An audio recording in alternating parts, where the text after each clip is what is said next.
প্রিয় দর্শক শ্রোতা ভাই বোনেরা যারা আমার এই চ্যানেলটাকে দেখতেছেন, আমি সকলকে জানাই শুভেচ্ছা অভিনন্দন। বাংলাদেশের বিভিন্ন জেলা, কক্সবাজার,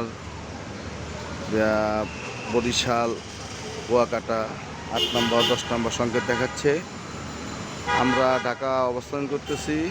ঢাকার পরিবেশও খুব খারাপ, সকাল থেকে ঝড়ে বৃষ্টি হচ্ছে, প্রচণ্ড বাতাস দেখতে পাচ্ছেন। তার মাঝেও আমাদেরকে কর্মসংস্থানের জন্য পেটের তাগিদে ঘরের থেকে হতে হচ্ছে। আমি এখন অবস্থান করতেছি ঢাকা একটি হাসপাতাল, ইপিসেন হাসপাতালের সামনে।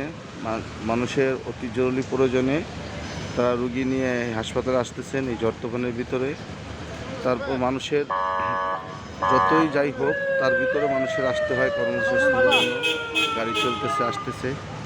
আমি সকলকে বলবো যে আপনারা যেখানে আছেন, যে অবস্থায় আছেন, সেখান থেকে আপনারা একটু সাবধানতা অবলম্বন করবেন। এই ঝড় তুফানের ভিতরে সাবধানে চলবেন, চলাফেরা করবেন, ছাতা নিয়ে অবশ্যই বের হবেন। তারপরে আপনাদের বাসার আঙ্গিনায় আশেপাশে যা পানি জমে থাকলে এটা অবশ্যই পরিষ্কার করবেন। দেখতে পাচ্ছি কী তুফান হচ্ছে। আমরা শহরের ভিতরে এতটা বোঝাতে পারতেছি না, দেখতে পাচ্ছেন। তখন আমরা সকলকে সতর্ক করতেছি, আপনারা সকলে সাবধানে থাকবেন। এটা হচ্ছে ঢাকা ধানমন্ডি, আমরা অবস্থান করতেছি। যাই হোক, আপনারা যারা চ্যানেলের সাথে সংযুক্ত হবেন, দেখবেন, সকলকে বলবো। এবং বাসপথের আশেপাশে যত নালা আছে, পানি জমা আছে, আপনারা নিজেরা একটু পরিষ্কার করার চেষ্টা করবেন অথবা লোক দিয়ে করাবেন, যাতে কোনোভাবে পানি জমে না যায়। দেখা গেলো একটা জায়গায় পানি জমি আছে, এখানে একটা গাঁথা পরে একজন আহত হতে পারে, হাত পা ভেঙে দিতে পারে। তো অবশ্যই যেখানে পানি জমা থাকবে এখানে সাবধানে গাড়ি চালাবেন। বৃষ্টির ভিতরে অবশ্যই আস্তে গাড়ি চালাবেন। যেহেতু বৃষ্টি হচ্ছে, তাহলে আপনার গাড়ি ব্রেকগুলো একটু স্লিপ করবে। তারপরে সচেতন করার জন্য আমরা আসলে এই ভিডিওটা করতেছি। আর আমার চ্যানেলটার নাম হচ্ছে সত্যের সন্ধানে।